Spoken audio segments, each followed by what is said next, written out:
Halo teman Gemari, kembali lagi bersama saya Chandra dan istri saya Belinda. di konten Gemari Academy. Jadi konten yang membahas tentang parenting anak dan pendidikan anak usia dini. Ya, usia dini. Betul. Kali ini kita kedatangan tamu spesial lagi, Mah. Oh iya, siapa tuh? Ya, Spesial jadi banget ya kayaknya. spesial banget ini. Setelah kemarin kita bahas soal daycare bersama Mas Rusli dan istrinya, gitu. Kita kedatangan Mbak Almer dan Mas Faris. Betul. Ya. Tema kita di video kali ini adalah soal parenting Gen Z.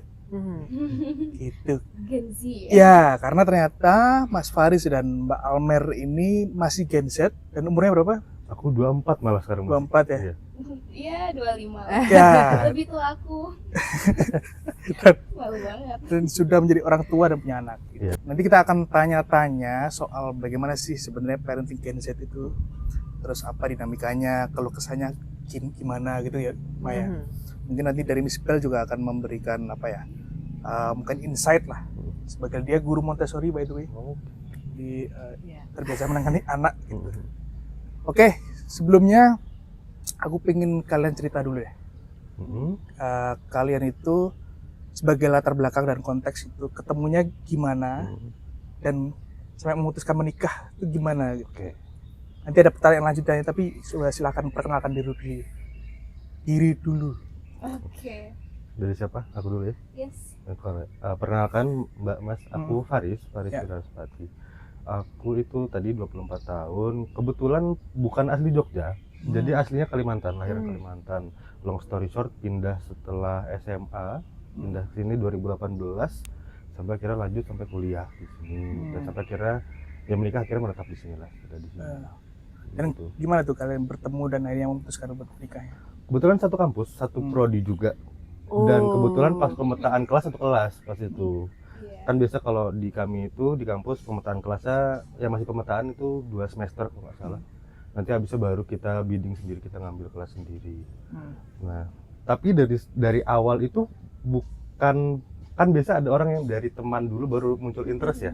Nah, kalau aku kebetulan akunya sudah interest duluan sebelum jadi teman. Asik. Mantap. Karena awalnya aku bahkan nggak suka, aku suka ya. ngerasain dia. Oke. Karena dia kan orangnya narsis ya, memang orangnya dia punya kepedean yang sangat baik. Jadi pas di kelas itu aku sama teman-temanku suka ngomongin dia lah. Dia memang senarsis itu orangnya. Jadi misalnya lagi break istirahat bentar dia udah bikin story, nge-live lah. Dan kebetulan kami kalau nongkrong masih satu kelas ya, masih awal-awal ngampus lah ya, belum yang kenal beberapa kelas kayak gitu. Terus kayak gitu, long story short, adalah di satu momen kami lagi apa namanya bahasanya outing ya, lagi nongkrong lah bareng-bareng, lagi di sela-sela kelas. Nongkrong, ngumpul lah di boulevard kami, masih nunggu yang lain pada datang kan, masih pada ngambil motor. Terus di momen dia pinjem helmku. Somehow kelihatan lucu pas dia makainya. Itu baru ada percikan-percikan interestnya di situ. Kayak gitu. Ya terus pas jadiannya nih aku tambahin ya, dia itu nembaknya Aku agak malu sih kok. ring road, apa tuh yang ke arah Ring road utara. Ring road utara ya namanya, yang mau ke arah timur itu kan nembaknya di jalan yang kayak tronton lewat, mobil semua segala hal.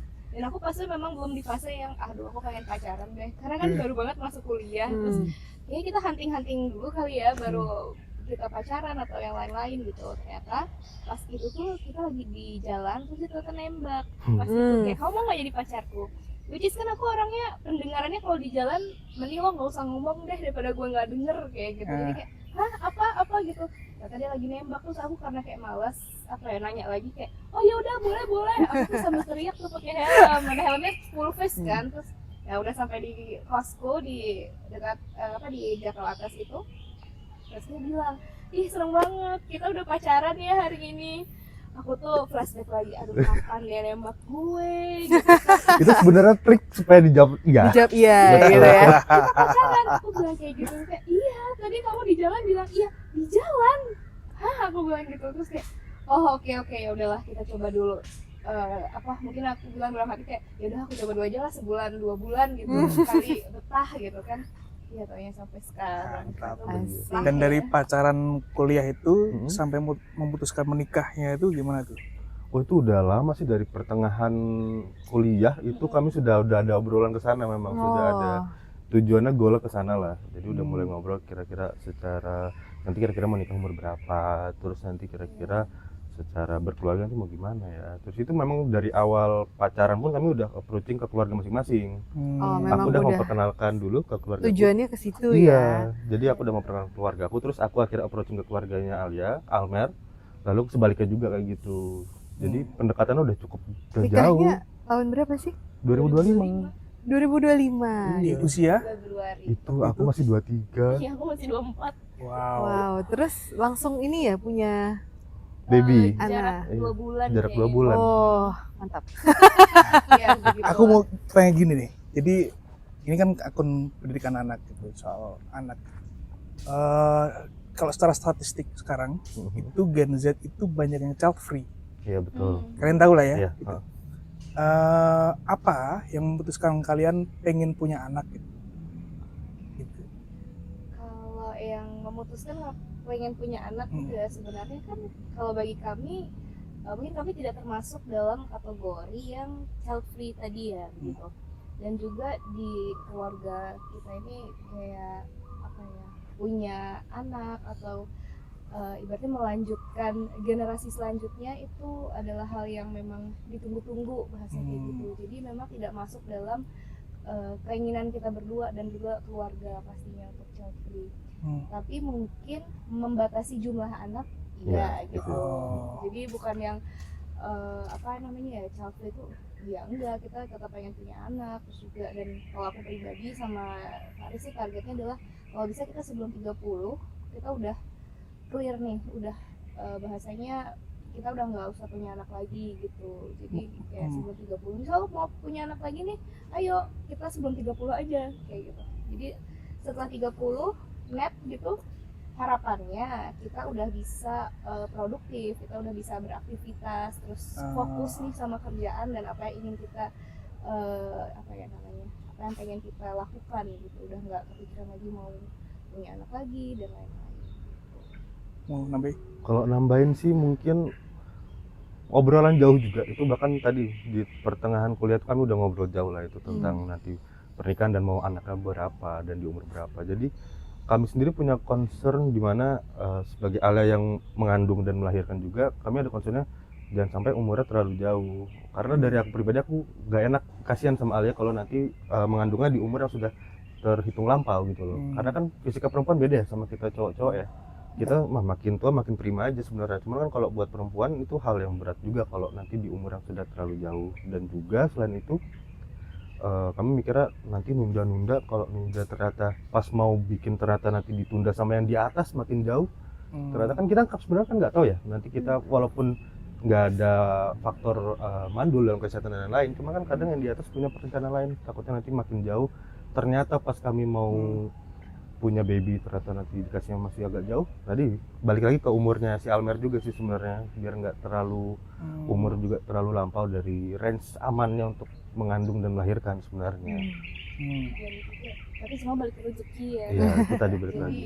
kalau kami tuh percaya sama namanya rezeki gitu. Jadi kalau dikasihnya sekarang ya berarti rezekinya sekarang. Dan aku tuh ada quotes yang kayak bilang bahwa rahim itu arahnya Tuhan kan. So gimana kamu apa ya, aku bisa bilang berplanning bahwa before 30 ya kita udah semua selesai gitu ya. Dengan kita juga punya antisipasi yang lain gitu pasti. Tapi ketika misalnya memang diberi rezeki lagi ke depannya ya oke, atau enggak ya udah balik lagi semua tentang rezekinya. Tapi aku coba pertajam dikit ya Maya, sebelum nanti ke Miss Bell gitu. Kalau dari argumen yang biasanya child free yang aku tahu gitu, kayak semacam bahwa dunia ini kayak semakin tidak aman gitu, terus duduk sudah terlalu banyak gitu, terus perang bahkan berkecamuk gitu. Situasi Indonesia juga mungkin kadang merisaukan gitu. Dan biasanya keresahan itu yang paling peka adalah anak-anak muda gitu. Nah, dia terpapar dengan internet gitu. Nah, apakah apa pendapat kalian tentang itu apa gitu? Pendapat kami ya tentang itu sebenarnya sih nggak kepikiran sampai terlalu jauh yang terkait perang dan lain-lain ya. Ini emang secara terbuka nih mata kita kayak ya udah kita ya pengen punya anak aja gitu. Oke. Dan pengen punya keturunan yang pasti gitu. Jadi belum ada kepikiran yang kayak aduh ntar masa depannya gimana, apakah secara finansial, materi dan lain-lain kita udah siap gitu. Ya sebenarnya semua nggak ada yang siap sih, lebih ke ya udah kita belajar bersama aja gitu. Ayo. Oke, siap, mantap. Isbel, kamu ada pertanyaan apa? Gen Z itu kan Gen Z ya. Gen Z sama milenial itu karakternya cukup beda. Karena memang di Gen Z sendiri teknologi udah jauh lebih cepet lah, masif lah gitu. Udah improve-nya banyak banget dibanding kita milenial yang rasanya tuh kita udah masih ngalamin tuh pakai Walkman.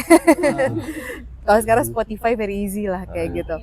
Nah, di era internet ini tentu kan kalian banyak dapat informasi tentang pola pengasuhan anak. Jadi karena ini baru banget ya, Ade lahir bulan Januari kan. Jadi persiapan apa sih sebenarnya kalian lakukan ketika akhirnya kalian memutuskan punya anak? Kalau yang pertama pastinya ketika kita menikah ya. Kalau dibilang orang-orang yang paling penting adalah secara finansial begitu. Kalau aku itu malah nomor 2 mungkin atau nomor 3. Karena yang paling pertama yang paling penting adalah mental. Once ketika kamu udah punya mental yang baik gitu, kamu mau punya duit banyak atau cukup atau mungkin dalam keadaan rumah tanggamu ke depannya gimana dan lain-lain, at least kamu udah punya mental yang cukup oke. Tapi kalau misalnya secara finansial, aku menitik beratkan itu yang paling tinggi gitu. Ya mungkin agak goyah ketika nanti ternyata mentalku nggak oke kayak gitu. Jadi itu yang mau memutuskan kayak kita berumah tangga, punya anak, karena kita merasa oke, secara mental kayak kita udah cocok. Dan aku sama Faris itu tipikal yang kita berkolaborasi. Jadi dalam rumah tangga dan Gen Z itu kan orangnya malas ribet ya, jujur. Jadi kayak apa ya, apalagi modelan aku dan Faris ini kayak yang pasti sih tadi. Oh, silakan. Secara ini mental kita merasa udah siap gitu. Dan membentuk mental itu nggak sehari 2 hari, itu kan sudah by experience, life experience-nya dia, ayo kita kolaborasikan sehingga kita punya nanti pada akhirnya satu pola pengasuhan yang memang cocok gitu. Dan sudah kita adaptasikan dari banyak sekali pola-pola pengasuhan di luar sana, dari mungkin keluargaku, keluarga dia, terus eyang-eyangnya, nenek kakeknya, semua itu kita coba adaptasikan gitu, pola pengasuhannya gitu. Jadi nggak purely dari kita doang. Tapi ngomong-ngomong soal kakek nenek tadi, pernah ada ini nggak sih perbedaan pola asuh ya sih? Wah itu jelas sih. Contohnya gimana? Misal ya, kalau mungkin yang paling sering karena tinggal di Jogja itu sama orang tua aku, mertuanya Almer. Memang dia yang dari kami pribadi, kalau memang anak nangis itu kami coba mengerti dulu dia nangisnya kenapa, atau dia looking for attention kah, atau dia memang ada something wrong sama si babynya ini. Nah tapi kalau si orang tuaku itu pokoknya kalau nangis dikit udah cepet gendong, langsung gendong ya. Iya, nanti dia makin nangis nih, makin rewel nanti. Nah itu sedikit perbedaan yang pasti kerasa. Kalau sama orang tuanya Alia ya kurang lebih, maksudnya beliau di satu generasi yang sama, jadi expected dengan cara dia solving si baby ini bakal kurang lebih sama gitu. Itu yang pasti jonjing itu dari generasi kami ke generasi beliau itu sih sebenarnya. Tapi itu nggak menjadi suatu concern ya? Iya sebenarnya kok dari kami. Tadi aku berusaha mengadaptasikan semuanya gitu kan. Karena aku tinggal bersama mertuaku, which is aku mau tidak mau anakku akan punya pola pengasuhan yang ada tambahan-tambahan dikit lah, dan aku tidak bisa menutup itu gitu. Kalau kamu mau itu pola pengasuhan dari kita doang, ya kita nggak bisa mungkin tinggal sama orang tua gitu, harus kita doang. Tapi karena kita memilih tinggal bersama orang tua, jadi kita terbuka gitu kan, kayak siapapun itu silahkan untuk ngobrol nih sama kita.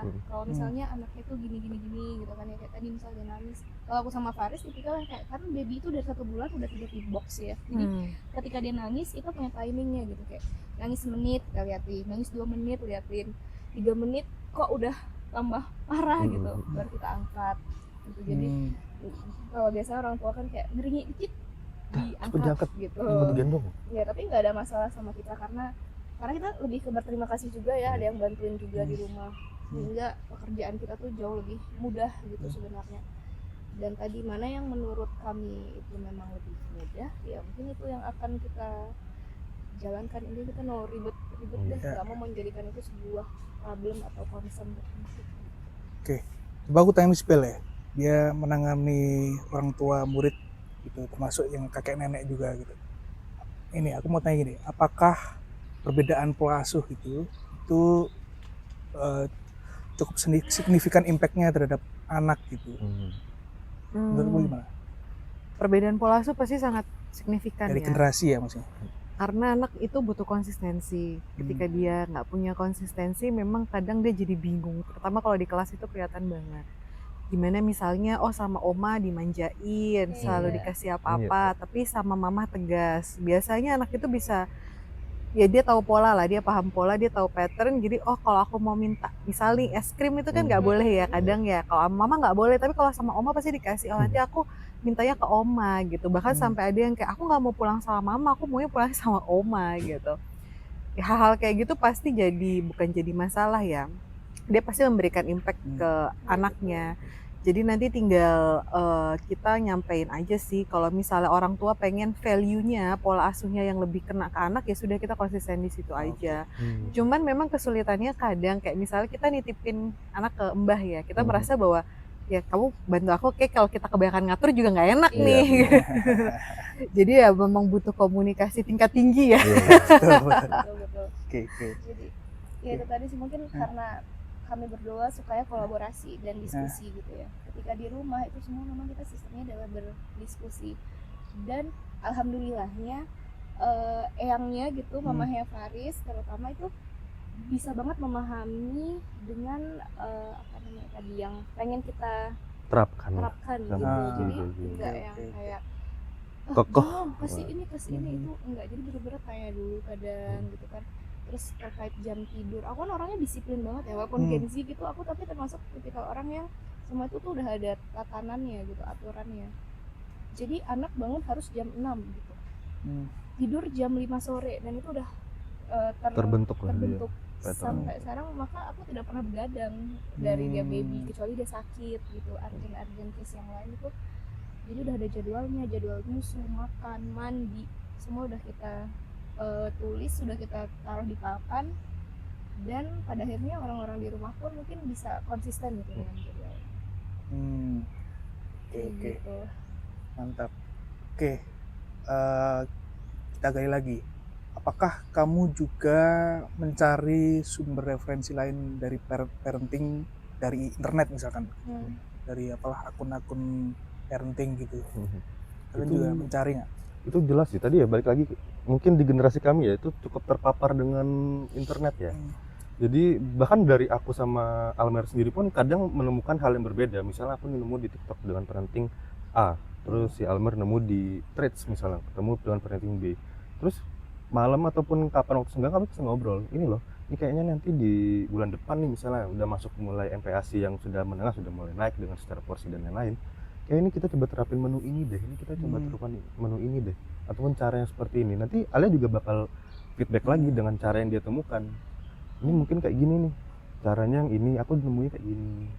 Jadi kamu cari berbagai referensi gitu ya? Betul. Bukan cuma satu ya? Sama di AI ya sekarang, kan eranya cukup AI. membantu ya, sangat membantu. Iya, Cloud. betul. Dan by the way, karena kita kerjanya di bagian IT sekarang, jadi benar-benar vibe working yang kita pakai AI di kantor tuh nggak cuma di kantor, tapi di rumah juga kita pakai AI full gitu kalau bisa dibilang. Di luar yang kita bertanya sama dokter ya, secara ini kayak tumbuh kembang, sakit dan lain-lain. Jadi misal di rumah kayak dia lagi pup tuh si Kinara, tapi aku kayak ragu kok pupnya gini, itu aku foto gitu kan. Aku foto pupnya, tanya apakah pup ini baik? Boleh nggak dikasih penjelasan gitu kan. Terus nanti misal Kinara habis dikasih vitamin zat besi gitu, aku foto lagi si vitaminnya, apakah vitamin ini bisa dikonsumsi setelah gini-gini. Kalau udah dari dokter gitu kan, tapi kayak ya udah aku buat make sure juga aku tetap tanya lagi tuh di AI gitu. Terus kayak kulit Kinara tuh ada bentol gitu, belum ke dokter gitu, misal ini bentol karena apa. Jadi kayak itu semua ya terima kasih banget nih buat yang udah menciptakan teknologi ini. Karena kadang Google tuh terlalu banyak ya. Terlalu banyak reference-nya. Aku biasa membuat percakapan gitu kan kalau sama AI gitu. Terus misal Kinaranya ngapain ya pas itu belum bisa tengkurap sendiri, belum bisa balik gitu, usia 4 bulan tengkurap. Ternyata tuh nggak sepaket sama baliknya. Aku tuh baru tahu gitu Iya, ada beda. milestone itu. Terus kayak aku tanya lagi chat GPT gitu kan, AI ini 4 bulan emang tengkurap doang nggak bisa balik sendiri kayak gitu. Terus dijawab kayak halo ini gitu, misalnya kayak iya nanti mungkin kembali bisa balik sendiri usia 6 bulan ke atas gitu kan, atau 5 bulan dokter pribadi ya. iya stimulasinya berikan ini katanya gitu. Jadi ya aku bener-bener kayak kita full AI, apalagi Mantap. parenting gitu Iya, kan. benar. Jadi misal pun buat jadwal empasi gitu aku pusing harus nulis satu-satu. Aku bilang aku punya bahan wortel brokoli ini gitu, Bisa tolong nggak? buatkan jadwal. Satu minggu ya Gen Z balik lagi ya, kita malas ribet, langsung keluar tuh jadwal 1 minggu dengan porsinya, dengan gramasinya. Jadi aku sama Faris tinggal kukus, blender, udah. Iya, bahkan Selesai. di akunku itu aku jadi benar-benar aku buka ChatGPT ini, misalnya case-nya apa tentang Kinara, dia sudah tahu namanya Kinara, namaku, namanya Almer, dengan umur Kinara sekarang berapa di by the time aku nanya itu. Jadi benar-benar PA pribadi, benar-benar PA atau dokter pribadi tadi lah. Jadi benar-benar dataku udah masuk semua sana, jadi aku tinggal nanya, benar-benar nggak usah ngejelasin lagi nih ini bayinya siapa, umurnya berapa, dengan misalnya babynya berapa gitu. Jadi benar-benar udah ada historinya tadi ya. Sangat terbantu kan. Moto Kinara tuh matanya kan aku kira dijuling ya. Foto. Ini juling gak sih? Karena matanya tuh kayak gila gitu. Terus katanya coba kata GPT itu kayak coba tangannya kiri kanan gitu, bisa ngikutin atau enggak. Kalau bisa bahasanya tuh kayak dia nggak juling gitu. Jadi kayak semua aku foto dulu. Ini juling nggak? Jadi saya foto pup, gitu. Foto mata bebas deh. Tapi kalian udah punya plan ini gak sih? Plan pendidikan anak, kayak misalnya oh TK-nya umur berapa nih, SD-nya umur berapa, sekolahnya mana? Iya, sejauh ini kan kita udah ada ya pastinya. BTW anaknya 7 bulan ya? Iya benar. 7 bulan guys. Kinara usianya 7 bulan. Tapi dari sekarang kita udah mikir kenapa? Mostly sekolah di Jogja ini inden. Dan kita adalah tim yang memilih sekolah swasta beside negeri. Sorry jadi kalau ada yang memilih negeri maaf banget, bukan apa-apa. Izin ya, izin sekali ini. Iya, kita tim swasta kan.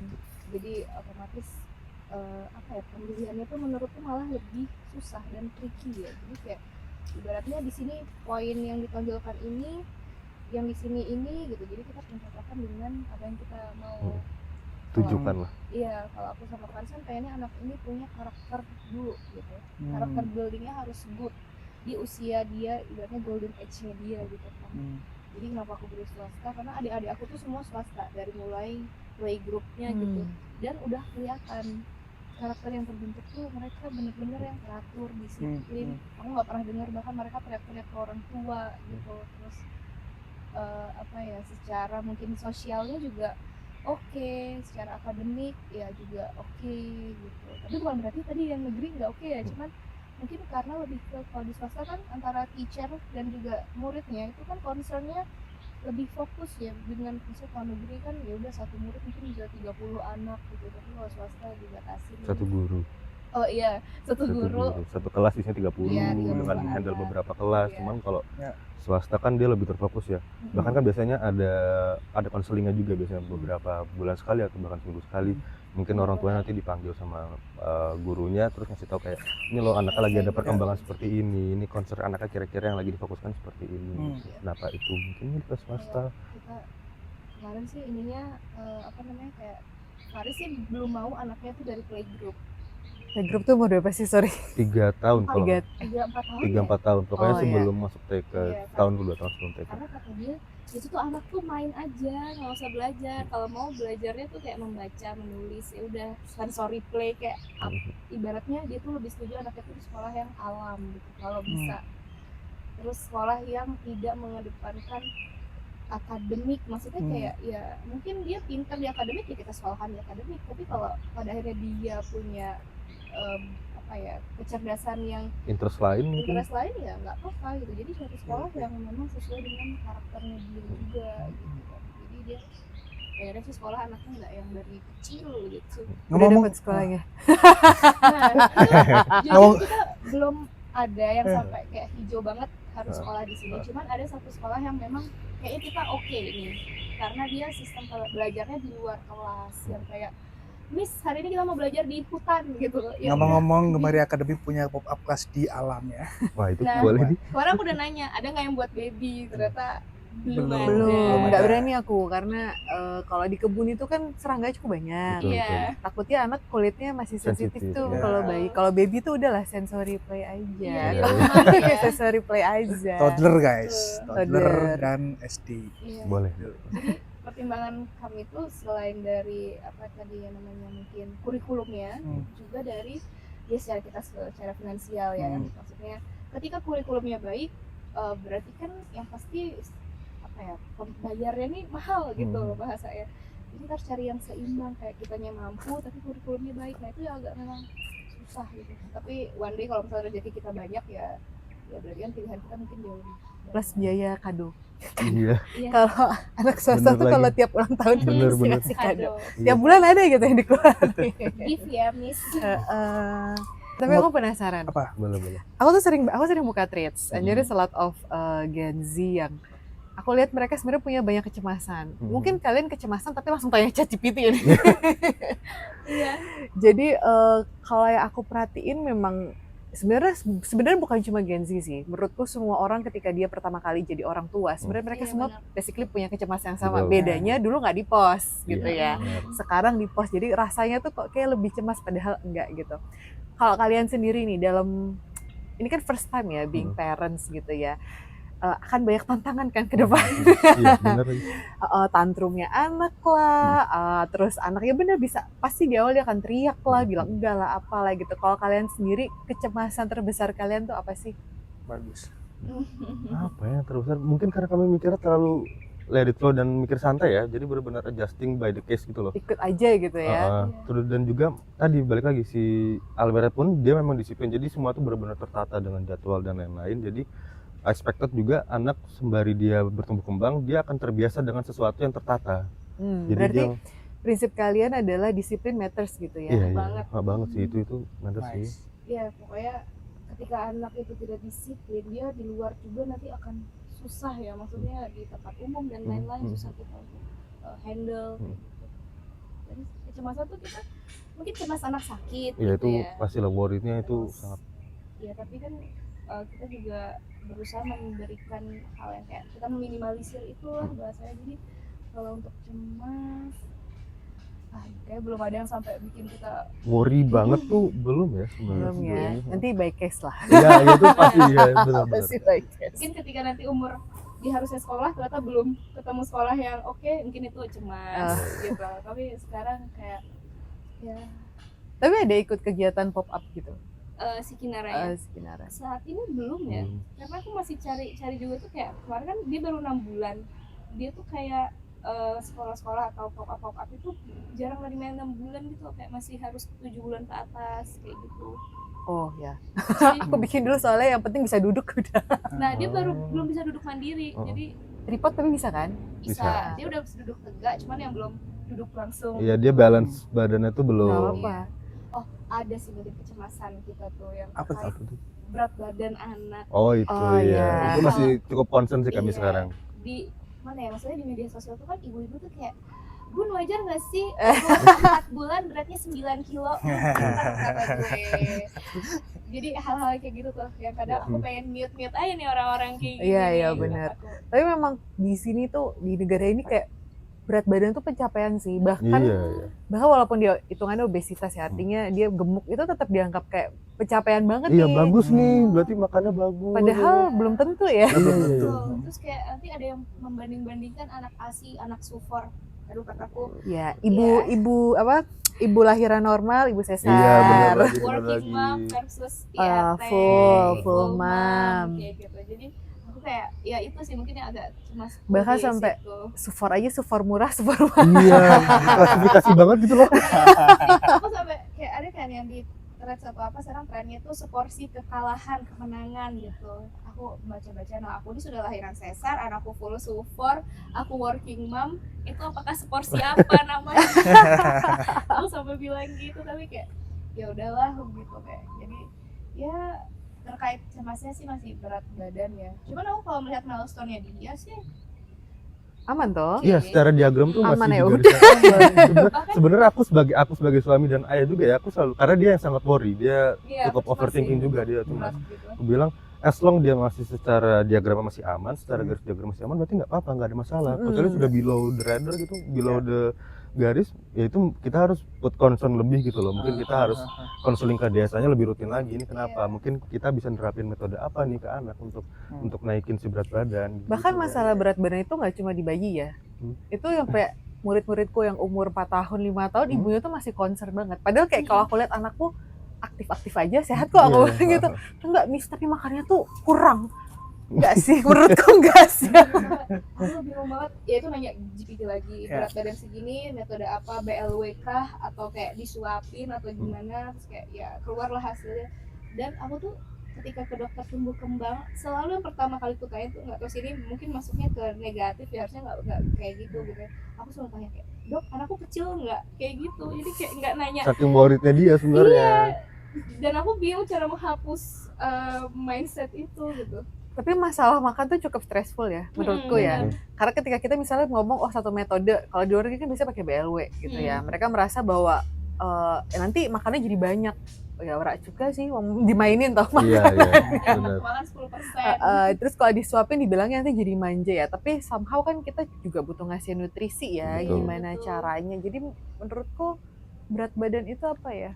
Ya selama anaknya bisa berpikir dengan baik gitu ya, ternutrisi dengan baik, kayaknya nggak perlu terlalu too much gitu. Itu juga yang ku bilang kalian, maksudnya as long tadi balik ke diagram dan secara motorik dia tetap bertumbuh dengan sewajarnya di umur begitu, dia responnya baik, dipanggil langsung noleh, tengok kiri kanannya, tadi tengkurap sudah balik ataupun sudah mulai ngerangka, berarti kalau perkembangannya masih oke aja, dia nggak ada sampai sakit juga, secara imunitinya dia baik, ya udah nggak apa-apa. Itu maksudnya itu salah satu cara aku menenangkan si Almer ini, karena dia cukup concern dan sampai tadi belum tahu ChatGPT ini. Tapi di era sosmed tuh banyak banget paparan nah itu yang kan, yang akhirnya masuk ke kepalanya dia nih. sekali akhirnya, udah masuk satu konten kamu liatin lama terus Iya. tiba-tiba sih akhirnya jadi stereotipnya dia. Oh ini harusnya umur segini dia berarti segini loh gitu loh. Dokter tuh bilang, ibu kalau misalnya masih tanya-tanya terus bayinya kecil atau enggak, ntar umur 7 bulan kita cek HB aja, cek darahnya kayak gitu, dia masuk anemia atau enggak, karena tuh udah dikasih zat besi. Bahkan aku bilang, dok vitamin apa lagi biar dia tuh gemuk?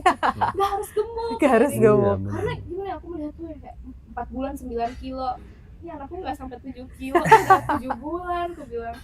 Karena aku nanya, bun itu anaknya makan apa, kayak gitu, bun susunya gimana, gitu. Terus takaran susu semua udah aku Jadi tadi internet dan AI itu selain punya good side, itu dia punya dark side semacam bahwa jadi cukup overthinking ya, ya. jadi cukup overthinking sih. mereka flexing hal-hal kayak gitu kan, kayak aku kan juga hitungannya tuh di Instagramku, di medsosku tuh kan aku sering berbagi cerita terkait parenting Gen Z gitu, kayak aku gimana nih mendidik anakku gitu. Tapi aku tidak pernah sama sekali mengangkat cerita tentang berat badan. Karena dia ada insecurity-nya di situ, dia belum pede. Benar. Karena sebenarnya fine aja. Padahal aku berani jamin parenting anakku tidak begadang itu udah number one aku. Terus kalau ditanya berat badan gini-gini, aku diam aja.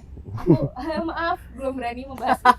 Karena aku juga mencari bahasan-bahasan itu buat naikin berat badan anakku. Udah ngerasain GTM belum? Belum Sih syukurnya dia ya. tuh pegang sendok Iya, dia punya gitu. interest sangat untuk makan ya. Mungkin karena dari kecil tuh, dari bayi banget, kalau kami makan ya kami ajak gitu loh. Ini makan, kami memperkenalkan itu secara tidak langsung sebenarnya. belum GTM. Tapi GTM itu bukan karena perkara dia mau makan atau enggak. Biasanya giginya tumbuh kan. Itu sempat tuh kemarin, itu sempat tuh worry banget. Dia tumbuh gigi, terus yang demam lah, yang rewel, misalnya digendong terus, makan pun bahkan ngedot aja kan dia kena giginya gusinya agak ngilu ya mungkin ya. Gatel Karena dia, si plastik gatel banget. nipple dotnya itu. Jadi itu kemarin sempat lumayan ketar-ketir sih, itu lumayan worry lah di situ, itu fase yang lumayan worry. 4 bulan itu ada namanya sleep regression. kalau orang bilang itu, orang dulu bilang ini ada yang ngikutin makanya nggak bisa tidur gitu. Tapi kalau aku kan tetap percaya medis ya sebenarnya orangnya. Terus kayak ini ada nih medisnya namanya sleep regression. Jadi kalau dia tidur bentar kebangun, tidur sebentar kebangun gitu. Jadi ketika mau dikasih susu udah nggak bisa, dia nolak gitu. Ada namanya apa ya itu kayak pokoknya dia nursing strike namanya, yang kayak dia nggak mau nyusu sama sekali. Itu yang kayak udahlah anakku nih beratnya susah, dia nggak mau nyusu. Itu jadi sufor ibaratnya dibuatin 60 sisa tinggal 20 kan lumayan ya, maksudnya itu duit loh Kin, tolong ya, gue udah sejam nih ke kantor lu nggak habisin gitu. Pengen ngomel tapi kan ya udah. Siap. Oke, udah cukup tadi obrolan kita dengan Almer dan Faris ngobrolin tentang parenting Gen Z ya. Ada suka dukanya. Iya. Saya tadi mau tanya soal filosofi pendidikan apa yang mesti diterapkan, tapi ternyata sudah terjawab melalui obrolan yang langsung dikeluarkan dari soal pendidikan karakter tadi ya. Iya, karakter. Oke, sebelum kita tutup, kita mesti kasih tantangan di setiap bintang tamu yang Waduh. hadir di sini. Oke. Tantangannya bisa berubah-ubah. Dulu pernah saya suruh bintang tamunya kasih tebak-tebakan gitu. Buset. Oke. Tapi sepertinya yang saat ini mereka harus dalam waktu 10 detik harus membuat satu pantun untuk teman-teman. Waduh. Oke. Tolong tidak buka ChatGPT. Waduh, aku nggak pinter lagi bikin pantun. Tapi boleh nggak aku mau memberikan sedikit kata-kata? Oh boleh, Mungkin boleh. nanti orang-orang di luar sana yang menonton gitu Boleh, kan, boleh, mungkin nanti my mom dan lain-lain menonton Oke, gitu. sebelum Boleh pantun. banget, tolong disebarkan ya Mbak ya. Iya. Jadi mungkin sedikit Ya, ya pesan-kesan gitu selama aku udah punya anak ini, sekaligus ucapan rasa terima kasih ya. Jadi aku nih tidak baby blues tuh karena benar-benar bantuan dari mereka-mereka gitu. Jadi aku mau mengucapkan secara pribadi dan juga dari Faris juga, kami nih sebagai orang tua Kinara mau bilang terima kasih banget ya untuk semuanya yang sudah membantu kami sampai ada di titik ini. Kinara juga bisa tumbuh kembang dengan baik gitu ya. Terima kasih atas bantuannya, terutama Eyang dan Akung di rumah yang 24/7 benar-benar kayak thank you banget. Kalau nggak ada beliau-beliau aku kayak pasti kelimpungan gitu kan, tapi mereka membantu. Terus ada nanainya, yeyeknya, dan juga Nena sama opungnya. BTW Kinara ini 3 kakek dan 3 nenek. Iya. Oke. Jadi dia multiculture gitu. Iya. Multi-culture, multi-grandparent. Iya, Iya, multi grandparents grandparents. juga betul. Dan juga tante-tantenya, kakak iparku, dan juga adik-adikku semua. Pak, thank you ya semuanya yang sudah membantu kami di sini sehingga kami bisa survive, Tetap fight menjadi buat parents semua. Gen Z yang ya mungkin keren katanya, kata kita. Harus bangga itu. Iya, kita self claim aja sih sebenarnya, cuma Jangan biar tanya semangat aku, aja. pokoknya berat badan aku nggak mau jawab. Jangan bahas itu depanku. Pantunnya Waduh, langsung Tentang ditembak. ini. bebas. Bebas. Oke. Jalan-jalan. Jangan lupa ambil piala Grammy. Nantikan episode Gemari Akademi. Oi. Itu aku udah kayak Terima kasih. Wah,